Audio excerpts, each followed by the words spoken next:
Hola, ¿qué tal? Bienvenidos a Cuide su Salud. Me da mucho gusto que nos acompañen. Hay ocasiones en que la gestación se pierde después de algunas semanas de embarazo. Hoy vamos a hablar precisamente de la pérdida recurrente de la gestación, sus causas, de qué manera se manifiesta y lo más importante, cómo podemos prevenirla. Comenzamos primero conociendo cómo se lleva a cabo una gestación en condiciones normales. El embarazo se produce cuando un espermatozoide alcanza y atraviesa la membrana celular del óvulo, fusionándose los núcleos y compartiendo ambos su dotación genética para dar lugar a una célula, huevo o cigoto en un proceso denominado fecundación. La multiplicación celular del cigoto dará lugar al embrión.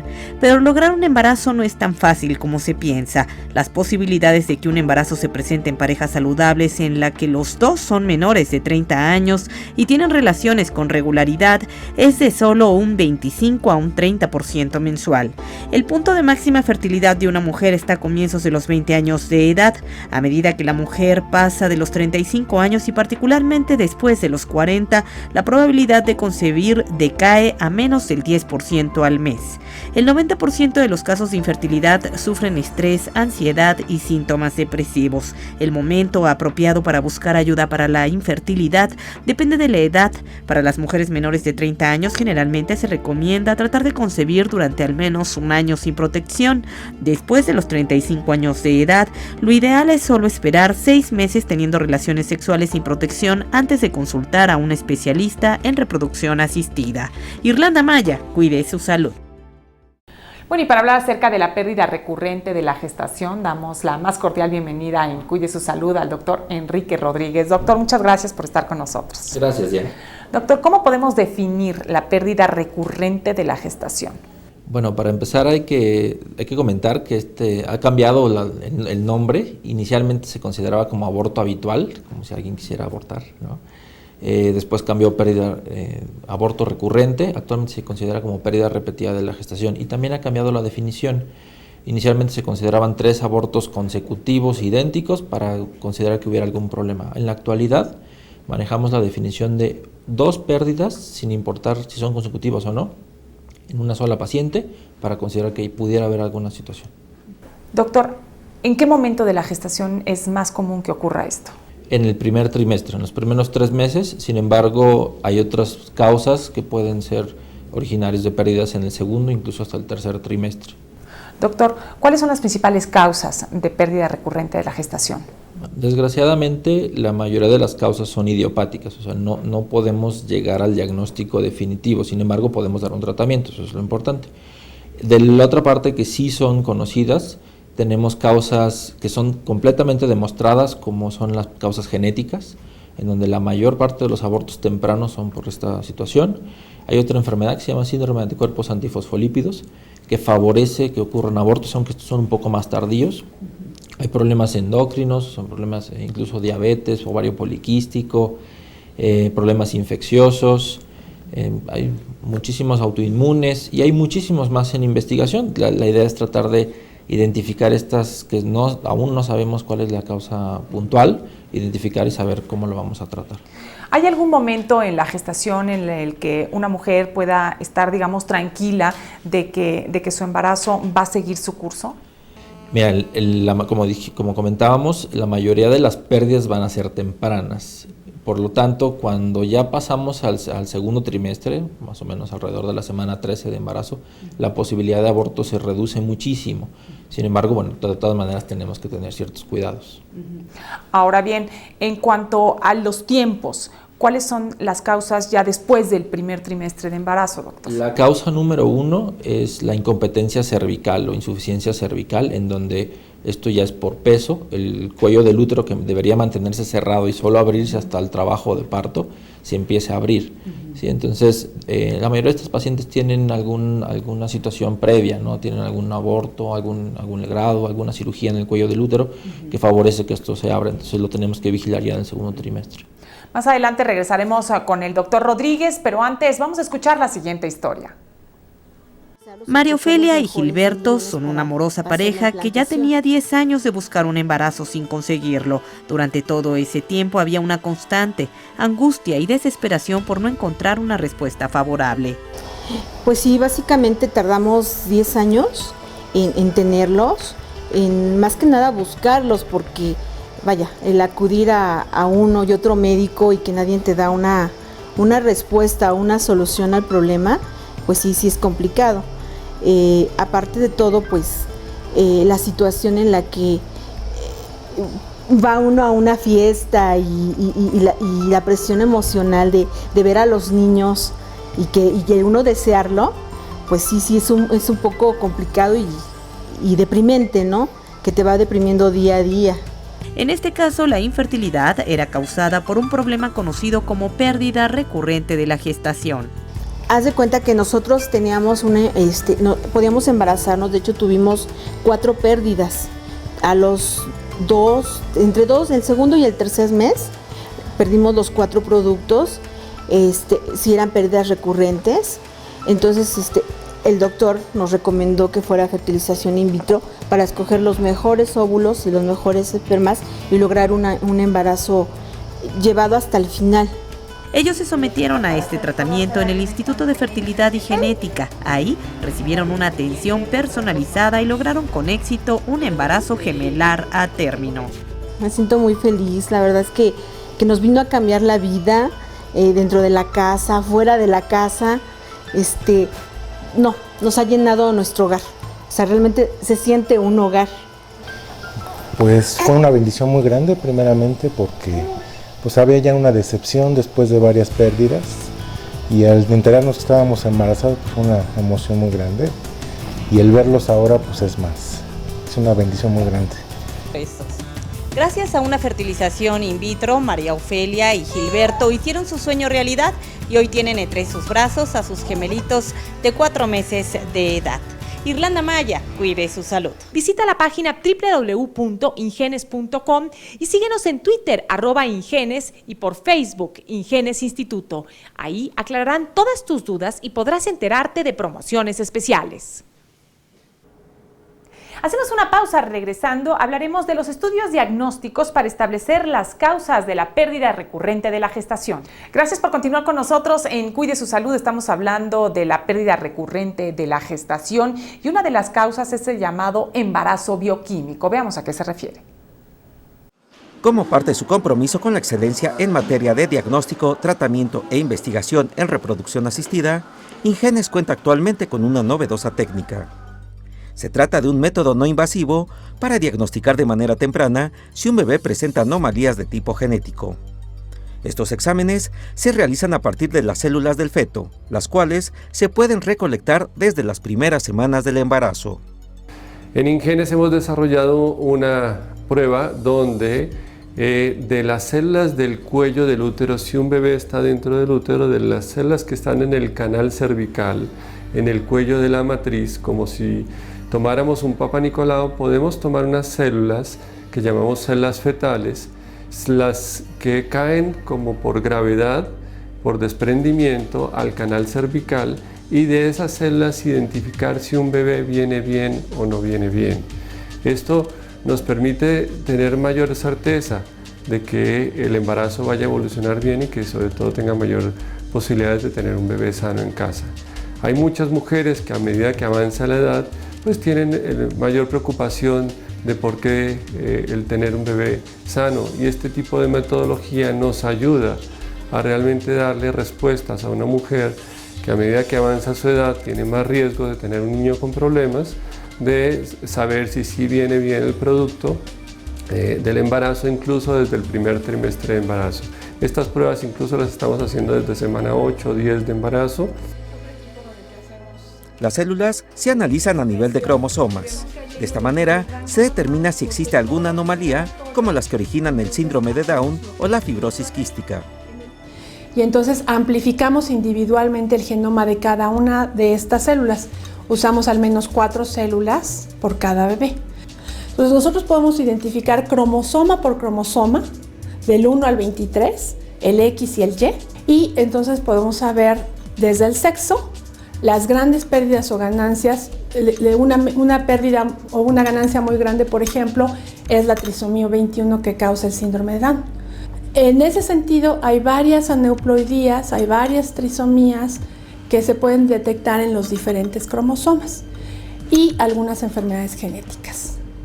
El proceso dura entre 24 y 48 horas y de inmediato se verifican los resultados. De esta manera, se puede determinar si después de un procedimiento de fertilización in vitro, el bebé está sano.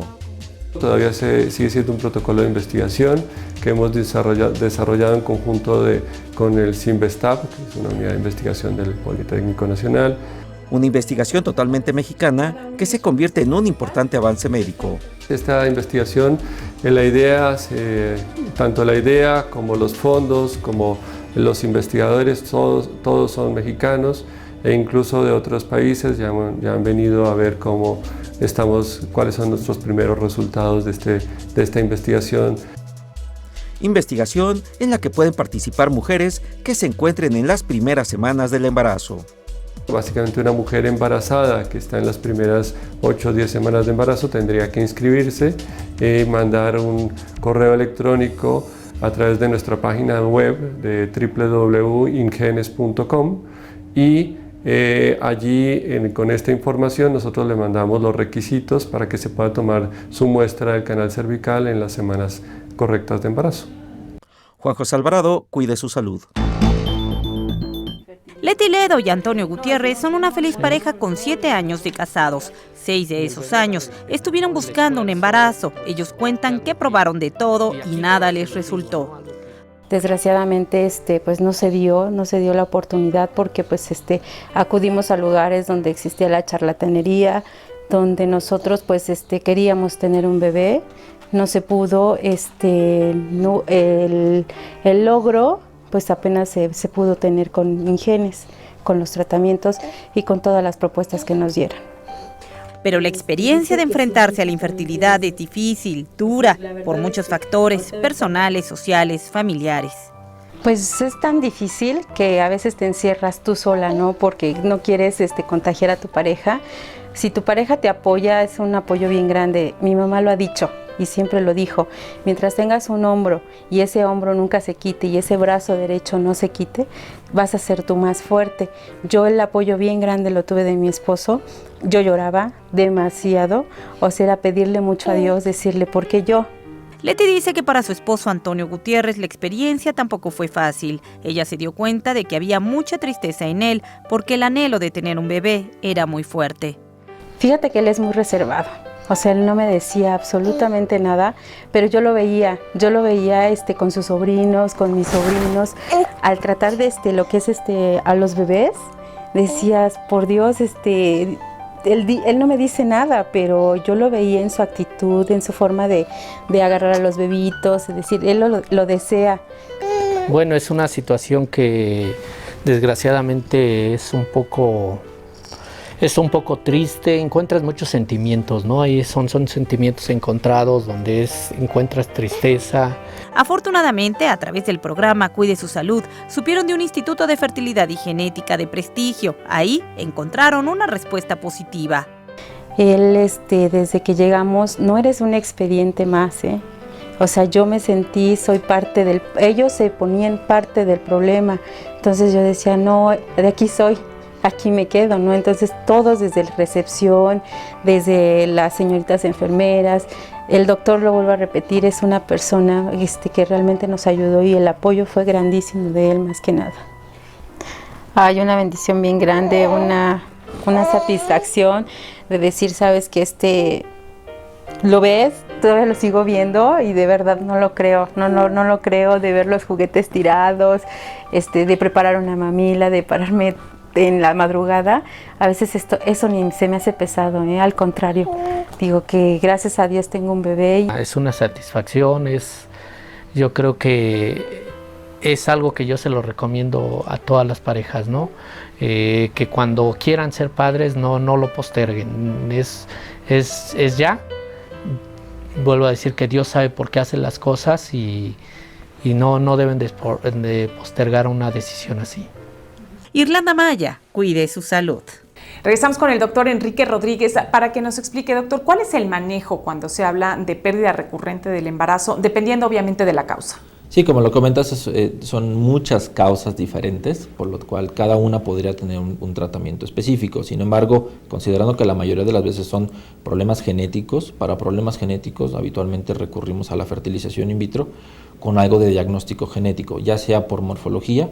Esto se lleva el cultivo prolongado para tratar de saber que los embriones son los mejores, no nada más cultivarlos poquitos días, 3 días, normalmente los llevamos a día 5, incluso hasta día 6. Hacer diagnóstico genético en el embrión para identificar el embrión que no tenga el problema y ese es el que coloquemos, ¿no? Además, si la causa es idiopática o identificamos alguna de las otras causas como las trombofilias, como el síndrome de anticuerpos antifosfolípido, nos toca dar anticoagulantes durante buena parte del embarazo, suplementarlo con ácido fólico. Actualmente estamos utilizando ácido folínico también para ayudar a la implantación, ¿sí? Entonces, como lo comentabas, es dependiendo de la causa. Sin embargo, la fertilización in vitro con diagnóstico genético sería como lo mejor que podríamos hacer para reducir la posibilidad de un nuevo aborto.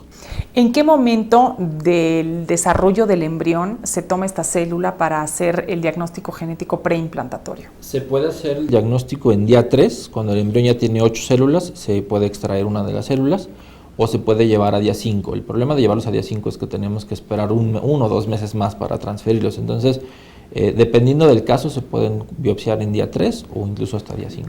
¿Y cuál es la técnica que se emplea para estudiar esa célula del embrión? Actualmente estamos manejando nosotros el diagnóstico por microarreglos, que es mucho más específico que lo que hacíamos antes con la técnica de Fish, en donde no nada más identificamos cromosomas, sino vamos a identificar genes puntuales. Vamos a ver justamente a qué se refiere esta técnica de microarreglos. Los microarreglos de ADN son una nueva herramienta de la biología molecular y de las ciencias genómicas que permiten estudiar miles de genes de manera ordenada. Los microarreglos pueden contener de 20.000 a 30.000 genes, lo cual hace posible que en un único microarreglo se pueda estudiar todo el genoma de un ser humano. Se trata de placas de vidrio, nylon o silicón en las cuales miles de secuencias de genes se inmovilizan. Con los microarreglos es posible conocer la expresión génica en una célula única, comparar la expresión génica entre una célula sana y una enferma y también estudiar la expresión génica entre diferentes tejidos. Entre las especialidades médicas que más se han beneficiado de la técnica de microarreglos de ADN figuran la oncología, la endocrinología, especialmente en el caso de la diabetes y la obesidad, y la reproducción asistida. Para poder someter a un embrión a una técnica de microarreglo de ADN es necesario realizar una fertilización in vitro, es decir, juntar un óvulo con un espermatozoide en el laboratorio y lograr la multiplicación celular. Tomar una célula de estos embriones que están en 8 células, se toma una y esta célula va a requerir un proceso especial para poder correr los microarreglos. Lo primero que hacemos es ampliar el genoma. Al ampliar el genoma es que de una sola célula podamos tener la información de todo el genoma humano o de todos los genes que nosotros vayamos a estudiar. Esta técnica más o menos el periodo, lo que queremos llegar es que se pueda realizar en 72 horas. ¿Para qué? Para que nosotros en un quinto día poder tener ese diagnóstico y volver a transferir los embriones al útero de la mamá de los que vayan a estar sanos, porque toda esta técnica que estamos realizando es para tener embriones sanos y aumentar las probabilidades de embarazo.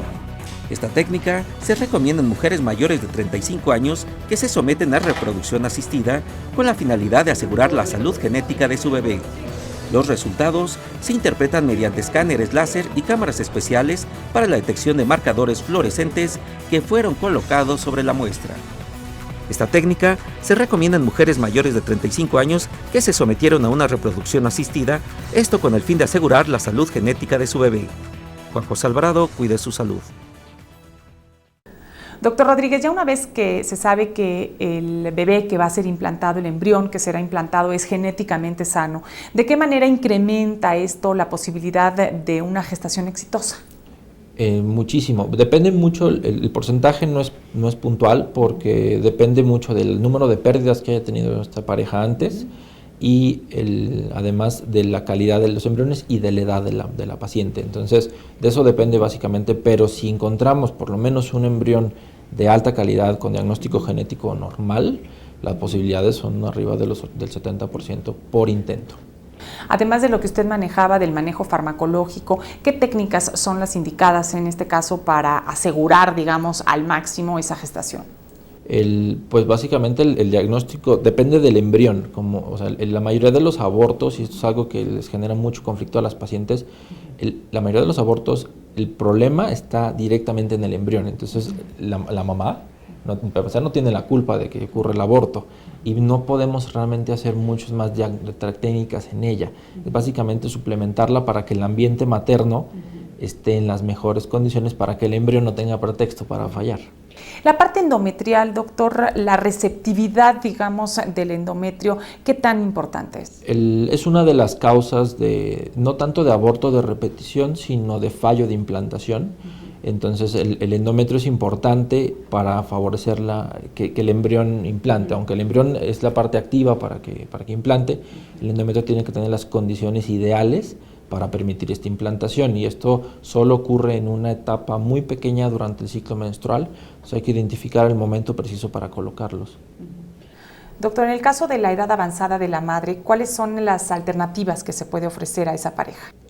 Como comentábamos, como el problema es genético y sabemos que la mayoría de los problemas genéticos en un embrión provienen del óvulo, entonces una de las opciones, si es que no encontramos embriones genéticamente normales con los óvulos de la mamá, pues nos toca pensar en la donación de óvulos, que es una alternativa excelente para este problema también. Y esos óvulos donados se combinan con el esperma de la pareja. Es con el esperma del esposo, si es que hay esposo, y si no hubiera esposo también está la opción del banco de semen. Doctor Rodríguez, muchísimas gracias por habernos acompañado. Gracias, Diana. Vamos a ver casos de éxito de famosas. Entre las famosas que se dice han recurrido a la reproducción asistida para convertirse en madres, destaca el nombre de la actriz Courtney Cox. Esta personalidad, famosa por la serie Friends y películas como Scream, intentó por años convertirse en madre, pero sufrió varios abortos naturales. Por ello debió someterse a un tratamiento de fecundación in vitro que en el 2004 le permitió convertirse en madre de una niña. Se dice que otro caso es la actriz británica Jane Seymour, la actriz de películas como Vive y deja morir, de la serie James Bond, así como Pide al tiempo que vuelva, o de la serie televisiva Dra. Queen, intentó, sin éxito, tener un hijo biológico de su tercer esposo James Kitch. Al no lograrlo, recurrió a la reproducción asistida, y poco después, tuvo gemelos a la edad de 44 años. Y un caso más es la también actriz Geena Davis, conocida por cintas como Thelma y Luis y La Mosca. Gracias a estos procedimientos, en el 2002, la actriz tuvo su primera hija a los 46 años de edad y en el 2004 se convirtió en madre de gemelos. Juan José Alvarado, cuide su salud. Visita la página www.ingenes.com y síguenos en Twitter, @Ingenes, y por Facebook, Ingenes Instituto. Ahí aclararán todas tus dudas y podrás enterarte de promociones especiales. A nombre de todo el equipo que hace posible la realización de Cuide su Salud, agradezco el favor de su atención y los espero el próximo domingo en punto de las 2 de la tarde por Foro TV. Aquí nos vemos.